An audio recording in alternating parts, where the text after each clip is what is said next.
आज करेंगे श्री आनंदगंज जी महाराज द्वारा रचित 13वें श्री विमलनाथ प्रभु के स्तवन का अर्थ। पहली गाथा में कहते हैं, दुख दोहग दूरे टल्यारे। दुख यानी पीड़ा, दोहग यानी दुर्भाग्य, दूरे टल्या यानी दूर चले गए हैं, टल गए हैं। सुख संपद शु भेंट, सुख और संपत्ति से भेंट हुए हैं यानी प्राप्त हुए हैं। धींग अर्थात शूरवीर, सर्वशक्तिशाली। धनी माथे की ओरे, ऐसे मालिक को मैंने अपने सिर पर रखा है, अर्थात मैं प्रभु को समर्पित हो गया। कूण गंजे नरखेट, कूण यानी कौन, गंजे यानी हटाना, नरखेट यानी तुच्छ नर।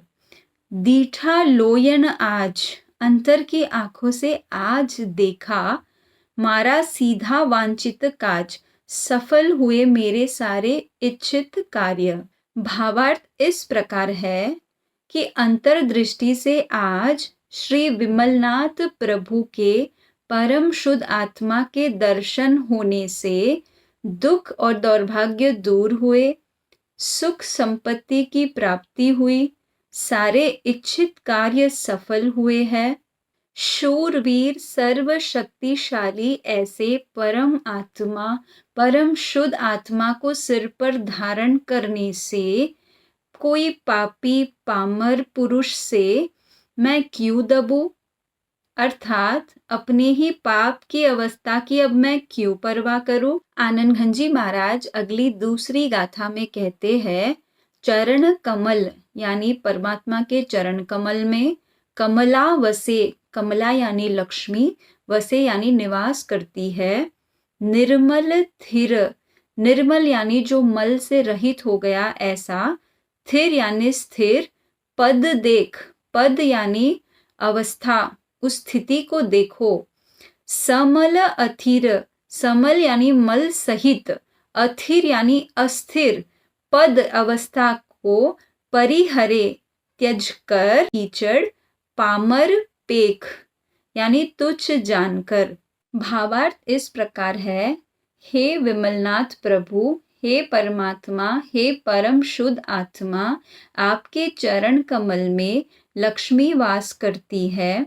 जैसे कीचड़ को तुच्छ समझकर कमल त्याग देता है, वैसे आपने अस्थिर अवस्था को जो मल सहित है उसे त्याग कर निर्मल पद में विराजमान हो गए हैं। आनंदगंज जी महाराज अगली तीसरी गाथा में कहते हैं, मुझ मन मेरा मन तुझ पद पंकज रे, आपके चरण कमल में लीनो, लीन हुआ है। गुण मकरंद, मकरंद यानी रस, तो आपके गुण रस में मेरा मन लीन हुआ है। रंक गणे, तुच्छ गिनता है। मंदर धरा, मंदर यानी मेरु पर्वत की पृथ्वी को, जो कि सुवर्णमय है, सोने से बनी हुई है। इंद्र चंद्र नागेंद्र, तथा इंद्र चंद्र नागेंद्र के दर्शन को तुच्छ गिनता है। तो भावार्थ इस प्रकार है, हे विमलनाथ प्रभु, हे परम शुद्ध आत्मा, आपके चरण कमल में मेरा मन गुण रूपी रस में लीन हुआ है, ऐसे मस्त हुआ है कि वह मेरु पर्वत की सुवर्णमय पृथ्वी को भी तुच्छ गिनता है, तथा इंद्र चंद्र नागेंद्र के दर्शन को भी तुच्छ मानता है। आनंदगंज जी महाराज अगली चौथी गाथा में कहते हैं, साहिब समर्थ तू धनी रे, हे साहेब, हे परमात्मा, आप मेरे समर्थ मालिक है, शक्तिशाली मालिक है। पाम्यो परम उदार, उदार यानी जो विशाल हृदय वाले हैं, परम यानी सर्वोत्कृष्ट, तो मैंने ऐसे सर्वोत्कृष्ट हृदय वाले, विशाल मन वाले स्वामी को पाया है।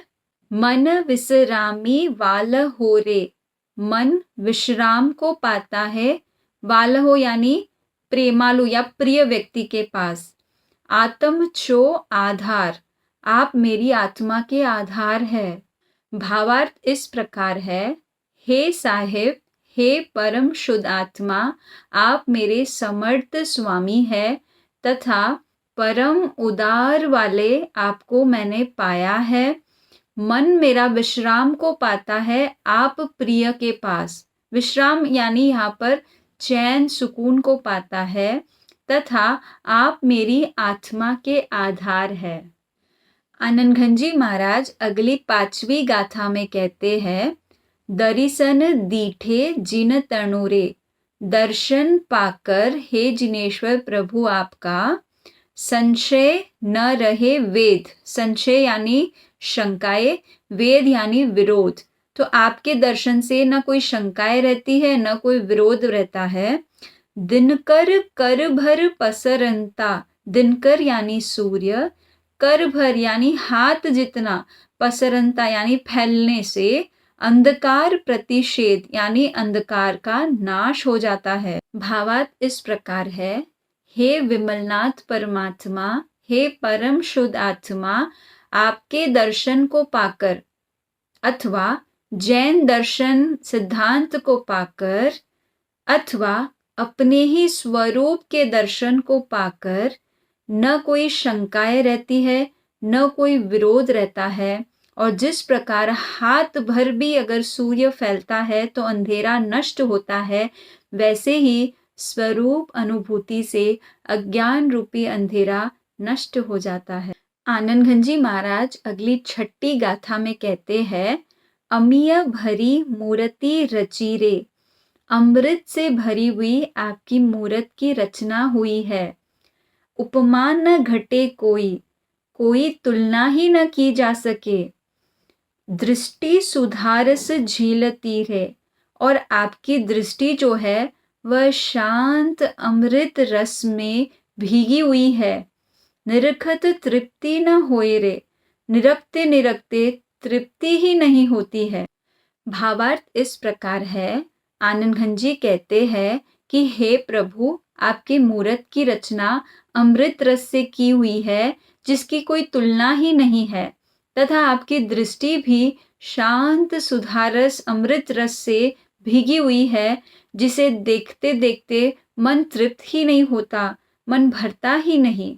आनंद घनजी महाराज अगली 7वीं गाथा में कहते हैं, एक अरज सेवक तणी रे, एक प्रार्थना सेवक की, अवधारो जिनदेव, धारण कीजिए हे जिनेश्वर प्रभु। कृपा करी मुझे दीजिए, कृपा करके मुझे दीजिए। आनंद घन पद सेव, आनंद घन पद यानी आनंद का पद, परमानंद की स्थिति, सेव यानी चाकरी। भावार्थ इस प्रकार है, हे प्रभु, आप मेरी एक प्रार्थना को स्वीकार करिए, सुनिए, कृपा करके मुझे दीजिए आनंद घन पद की चाकरी अर्थात मोक्ष का पुरुषार्थ। ऐसे आनंद घनजी महाराज कहते हैं।